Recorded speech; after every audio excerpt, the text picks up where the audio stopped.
Welcome back to Investigate Joe Rogan, the podcast where I fact check and investigate things that have been said on the Joe Rogan Experience. Today I will be looking at episode 1772 with Randall Carlson. People used to ask me to cover his old episodes pretty frequently. That was a common request I would get. And now he has finally reappeared. In this episode, I'm mostly going to talk about the Younger Dryas impact hypothesis and Atlantis.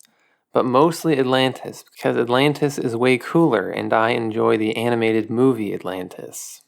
So the Younger Dryas impact hypothesis, which Randall Carlson supports, is an idea held by a small minority of people that the Younger Dryas was caused by a meteor strike. The Younger Dryas was a relatively short return to glacial conditions. Most people say that this was caused by an influx of glacial meltwater into the Atlantic. That's pretty boring compared to meteors. Nobody really cares. Just a lame majority opinion. There are a few major criticisms with the meteor idea that I will talk about. The first is that there's no evidence of a decline in the area's human population around that time, which is what you might expect if a meteor really landed. The population of Paleo-Indians in North America, as they're called, seem to have handled the whole thing fairly well, which they probably wouldn't have if there was a massive climate-altering meteor strike. The megafauna from these times, like woolly mammoths and ground sloths, all the characters from the movie Ice Age, basically, went extinct at different times. And people say that if there was really this catastrophic impact event, they probably would have all gone extinct around the same time. Bison and brown bear also seem to have been pretty much unaffected by this supposed meteor, to the point where they're still around today for people like Joe Rogan to hunt and eat and offer to podcast guests. Why wouldn't they be affected by a big meteor strike, you might ask? I also don't think that this meteor is in the movie Ice Age, which is a big strike against it in my book, because that movie is very accurate. Randall brings up things like nanodiamonds in the ground as evidence of an impact, but other people say that it's actually just graphene. You can make graphene with a pencil. You don't necessarily need a meteor. The dating of all this supposed evidence is also disputed. It's really quite a big academic battle, as you can imagine. Obviously, you only get one side in the JRE episode, and after looking at the other evidence, I'm not very convinced of this whole meteor thing. Was it a meteor? Was it just warm water? Who cares? Everyone knows that the real important issue of our time is Atlantis. This is the big one.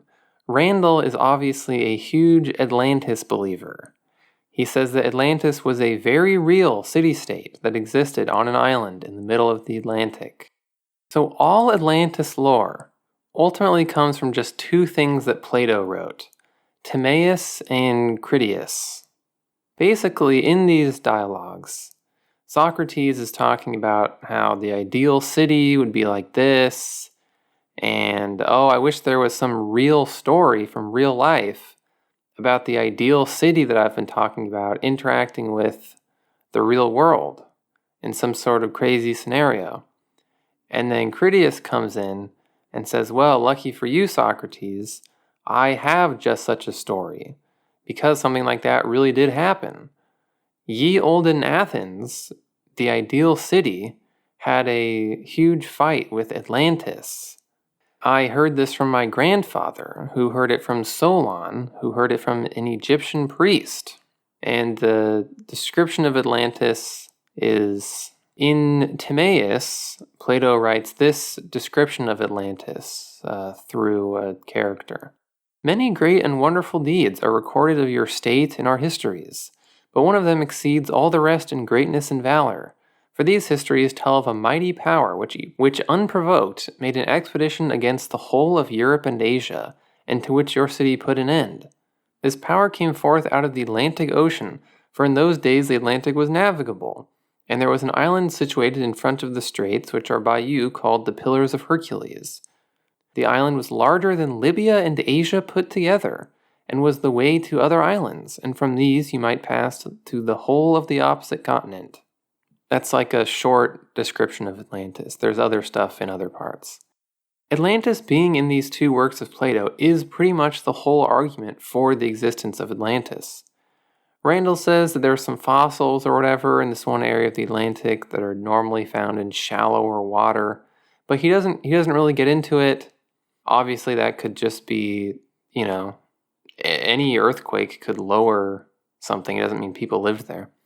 He says that really, in order to find evidence, there would have to be an underwater expedition around the Azores, which is his Atlantis destination of choice. He says that there's no evidence of any human activity that's been found yet, but hopefully some will be found when a random rich person decides to fund this expedition. Really, the whole Atlantis thing is just Plato wrote about it, so it is real. This is really more like a question of literary analysis than it is a question of archaeology. And the problem is that it's not clear that Plato is saying that Atlantis was literally real. These dialogues are not even about Atlantis, really. Atlantis is just a character used to show how cool the ancient city of Athens was, and how it was the ideal city-state because they did these things, blah, blah, blah. These are philosophical or political texts, and nobody really thinks that they are intended to be history. Nobody except for really fringe people think that this is literal and not allegorical. And the idea of it being an allegory kind of makes more sense because that's what Plato wrote. In a paper called Plato's Atlantis, The Anatomy of a Fiction, a scholar named Diskin Clay lays out some reasons for thinking that Atlantis is fictional. In the dialogue, Critias keeps insisting that Atlantis is real, and at the same time he sort of apologizes for how fantastical Atlantis sounds, and for the fact that the Atlanteans have Greek names. Diskin says that this, weirdly enough, is a good indicator that Atlantis is not real, because if it was real, Plato wouldn't have to put that stuff in. The same thing goes for the so-called genealogy of knowledge about Atlantis. It really comes down through the grapevine. The character heard it from his grandfather, who heard it from this other guy, who heard it from the Egyptian guy. Diskin says that this is Plato's subtle way of saying that this isn't real. It's sort of like a nudge and a wink, like he's saying a galaxy far, far away, in other words. The way Critias relays the whole story is also not super realistic and doesn't really make sense if this is real history. Critias says that he actually has Solon's records in his house, but he doesn't bring them or even look at them before going to hang out with Socrates again. He says he's just going off his memory of hearing the story when he was 10. But perhaps the biggest issue here is that if Atlantis was real, and not just something Plato made up, why are there no other mentions of it anywhere in any historical record? They supposedly interacted with Greeks, Africans, and even Europeans. Why don't the Egyptians have any records of it? They were supposedly the ones with the ancient records, according to the character in the dialogue. And if you're really going to be a full-on Atlantis believer, you also have to buy into the whole Graham Hancock advanced ancient civilization stuff. Because there's no other way that a city-state like the one Plato describes could have existed that long ago, according to the historical and archaeological record. It was 9,000 years before Plato, according to the dialogue. Plato scholar Julia Annis summed up the issue like this: "The continuing industry of discovering Atlantis illustrates the dangers of reading Plato, for he is clearly using what has become a standard device of fiction, stressing the historicity of an event and the discovery of hitherto unknown authorities, as an indication that what follows is fiction. The idea is that we should use the story to examine our ideas of government and power. We have missed the point if instead of thinking about these issues, we go off exploring the seabed." Now, all of that being said, I am sure I come across as a total Atlantis hater right now. I probably seem like an Atlantis denier. But despite having read all of this anti-Atlantis propaganda now, I am not fully convinced that there is no way Atlantis wasn't real. There is no way that an Atlantis like the one Plato described was real, in the dialogues. But I can't help but feel like it is possible that there was some sort of Greek city out in the Atlantic that got destroyed by an earthquake that is what Plato is basing this whole thing on. This version of Atlantis really isn't so crazy. There really are sunken cities all over the place. The date mentioned by Plato really does fit with a known rise in sea levels in the Mediterranean 11,000 or so years ago. And it's not out of the question to think that memories of Atlantis could have survived all the way to Plato's time. Archaeologists and historians have found cultures with oral traditions that remember events that happened hundreds or even thousands of years ago.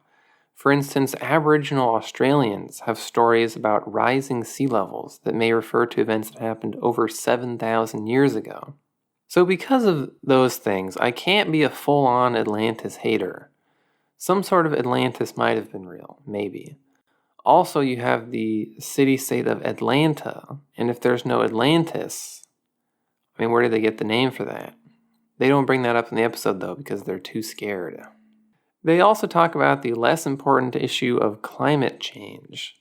In the beginning, it seems like Randall is on board with man-made climate change. But then later on, he basically says, yeah, no, it's not real. It's just the sun that's making the earth hotter.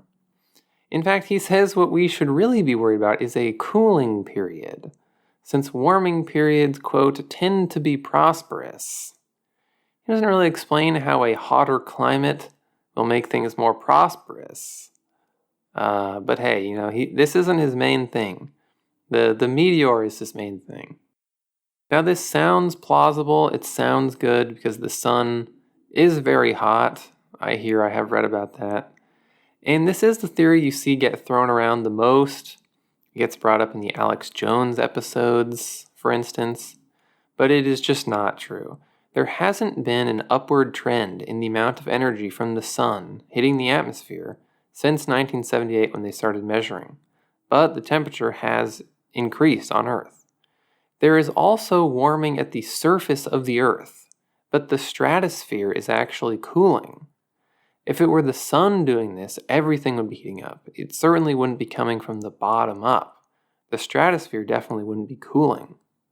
Randall is not at all concerned about global warming, but he is very concerned about asteroids. He talks about asteroids a lot. It's like he watched Don't Look Up, but he took it completely literally, just like he takes Plato's dialogues literally. In conclusion, although I don't really agree with Randall on anything, I did like this episode. I think everyone can agree that this was a good one. I don't think anyone disliked this episode. I will say though, if I could play armchair psychologist here for a moment, which I can, because I own a USB microphone, I think that just like Graham Hancock, this guy has a huge persecution complex. He and Graham Hancock, when they are on the show, they both tell Joe Rogan that the reason their views represent a tiny minority of those in their field isn't because they're wrong and have no evidence. No, it is because there is a grand conspiracy in academia keeping them down.